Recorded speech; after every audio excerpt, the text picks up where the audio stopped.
Hi guys, my name is Nana and you're welcome back to the channel. Now on today's episode, we'll be reviewing a book that is very dear to my heart, and that is Feel Good Productivity, written by the famous YouTuber Ali Abdaal. So a couple of years ago, when I was very young, at year 4, I think, I had my teacher come home to my mom and my dad, and he came to tell them that I wasn't performing in school. And that was true, obviously I wasn't performing in school. So he came to brief them on what I was doing in school and all that. And I remember clearly when I came back home, my mom and my dad sat me down and then asked what was happening in school.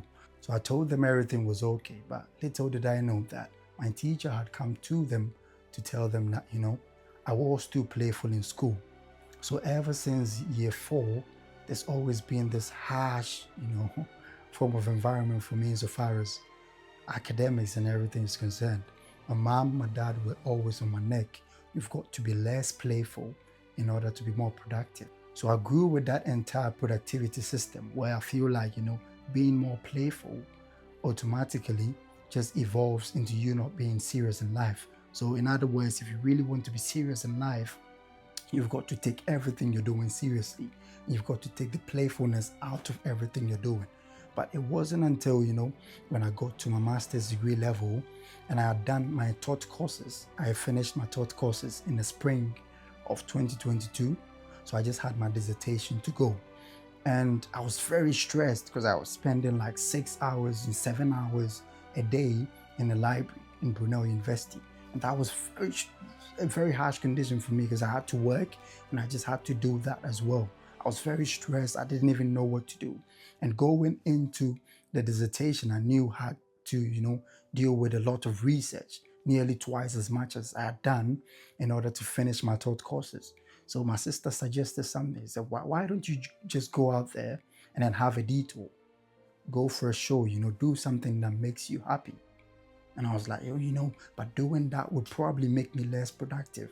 I've got to study. I've got to do all the research, assess all the lecture materials, try as much as possible and go to Bloomberg's portal to fetch data, analyze all this data, generate a topic that I'll be writing my dissertation on and all that. I've got to prepare ahead of time.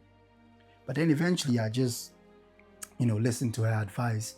Then I attended a show at Indigo O2, and trust me, that was a life-turning situation for me because that really changed my entire life. After that show, going out there to meet my friends to have so much fun that night, when I came back, I felt like something has been lifted off me. I felt like all the burden and everything of having to sit in the library, the stress of having to learn, prepare for all these papers had actually been lifted off me. And I went into writing the dissertation that summer with a free mind, and I was very, very productive. At some point, my supervisor even went to Spain for holidays, and I was still not stressed. I was still doing everything, calling him on Zoom and all that. Why am I saying all these things? It is simply because we've actually been sensitized with this mentality that in order for you to be more productive at home, in school, and at work, you've got to take some playfulness out of every situation or out of every process in order for you to be productive. But this book, ever since I had it and I read it, changed everything. This came in the form of, a scientific backing or a foundation for me to actually buttress the fact that there was a need for us to have fun in life and still go on to be productive. So without further ado, we just zoom straight into what this book actually prescribes. First of all, Ali Abdaal believes that in order for you to be more productive, you have to incorporate some form of playfulness into your work. And by this, he means that you need to assume one of the 8 playful personalities that he prescribes in the book. So the first personality that Ali prescribes is the collector. And he believes that the collector loves to gather and organize, enjoying activities like searching for rare plants or rummaging around in archives or garage sales. Secondly, he believes that a competitor is another playful personality that you can assume in order to identify how to incorporate play into your work. And he goes on to say that a competitor enjoys games and sports and takes pleasure in trying their best and winning. Thirdly, the explorer likes to wander, discovering new places and things they've never seen through hiking, road tripping, and other adventures. Fourth, the creator. The creator finds joy in making things and can spend hours a day drawing, painting, making music, gardening, and more. Fifth, the storyteller. The storyteller has an active imagination and uses their imagination to entertain others. They are drawn to activities like writing, dance, theater, and role-playing games. Six, the joker. The joker endeavors to make people laugh and play by performing stand-up, doing improv, or just pulling a lot of pranks to make people around them smile. 7, the director. The director likes to plan, organize, and lead others and can fit into many different roles and activities, from directing stage performances to running a company to working in the political or social advocacy. And lastly, which is 8, the kinesthetic. Ali believes that the kinesthetic finds play in physical activities like acrobatics, gymnastics, and free running. So Ali believes that in order for you to be able to incorporate some form of playfulness into your work and into everything that you're doing, which would make you twice as productive, you need to assume one of these personalities. So for example, at some point in life when I was selling insurance, I had to assume the role of the joker in our sales team, in order to push my colleagues along, because we worked in very unfavorable conditions. It was very hard. And every week we had to go about, meeting people, making sales pitches, making presentations, writing them proposals and all that. There were so many, objections that we came across on a weekly basis. And we were all scared, as a matter of fact, to sit in a Monday morning meeting telling our boss about how much money we brought in the previous week, what our activities were, what other activities are we looking to engage in the current week in order to meet our sales target. It was a very daunting task, I must admit, but then at some point I'll crack jokes, make fun, try as much as possible and get them going by cracking jokes and dragging them along. Because when you tend to be more playful, it makes you more productive. It takes the burden and the stress off you, and it takes the pain away from you as well, because the subconscious mind is wired that it's got to kick against everything that stands in between you, your happiness, and everything. And this book was an eye-opener for me. Ever since I set my hands on there, it's really changed my life. I've become more fun, even with my partner and my wife, and that makes it very easy for me to go on and get things done. Secondly, Ali believes that in order for you to be able to incorporate a sense of play into your work, you need to approach things with a sense of adventure. And I've said this already in previous videos that I shot on this platform, that going on to execute or going on to shoot YouTube videos, in my case, I really started with having to script everything verbatim and then go in according to script and all that. But I realized that was a very daunting task for me. It wasn't working. So I went on the free road instead. I asked myself, what would this look like if it was more fun? So recording videos has actually been easier for me because I do not go on to script everything, trying so much to cram everything and to produce on camera.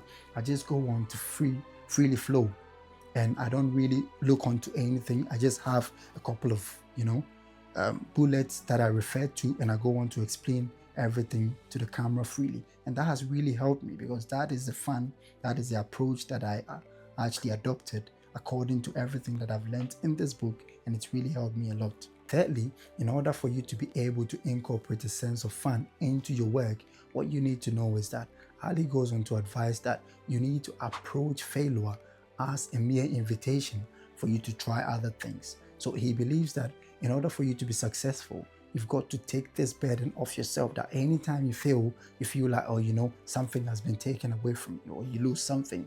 Instead, you need to be productive. You need to convince yourself and try as much as possible and see failure as a mere invitation for you to get better, because the experiences that you've gained through that failure, everything that went on, the processes that you went through has not changed. It's only made you better. It's taking you a step further to the goal. And so Ali goes on to advise that we shouldn't hold ourselves so much because we failed in the past.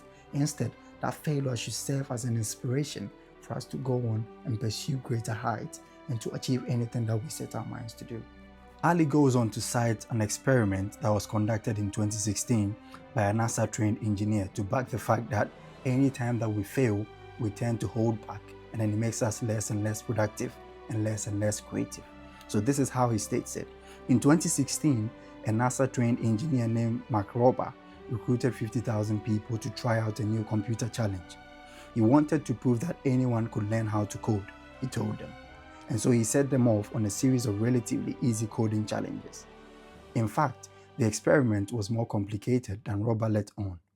The key difference came when the participants made an error. Half of them, Group 1, received an error message when they wrote code that failed to execute properly. You have failed, please try again. The other half, Group 2, got a slightly different message. You have failed, you have lost 5 points, you now have 195 points. Please try again. Everything else about the two groups were identical. The small distinction made an astonishing difference. Group 1, on average, made 12 attempts to solve the coding puzzle and had a success rate of 68%. Group 2, on average, made just 5 attempts to solve the puzzle with a success rate of 52%. The first time I heard about this experiment, I was astonished, purely because there was an arbitrary meaningless penalty of 5 points for failure at the puzzle. The 25,000 people in Group 2 from all around the world made, on average, less than half the number of attempts at the puzzle than those in Group 1. As you might have guessed, Robert's interest wasn't really in teaching people how to code. He was most interested in how we think about failure. His aim was to show that we are hugely, disproportionately impacted by negative consequences, even arbitrary ones. And these consequences make us afraid of failure even when we needn't be. Now, I'm so glad that you know the truth about playfulness and productivity. These two are positively correlated, unlike what we've been taught since childhood, that playfulness eventually leads to unseriousness and unproductivity. So in this case, we'll just draw the curtains and then conclude. So Ali goes on to say that, in summary, seriousness is overrated. If you want to achieve more without ruining your life, the first step is to approach your work with a sense of play. Secondly, there are 3 ways that you can incorporate the spirit of play into your life. 1, first approach things with a sense of adventure. When you step in the right play personality, every day abounds with opportunities to see life as a game, filled with surprises and side quests. Second, find the fun. Remember Maury Poppins. There's an element of fun in every task, even if it isn't obvious. Try asking yourself, what would this look like if it were more fun? And then build your projects around this answer. Lastly, lower the stakes. Failure are only failures when you think they are, and not every problem needs to be approached with such a straight face. So what would it mean to approach your work with less seriousness and more sincerity? And I think this is all that you need to know. Take the stress and the burden off yourself, and you see how productive you'd be. I'll put a link to this book down in the description, and you might grab a copy if that suits you. Thank you.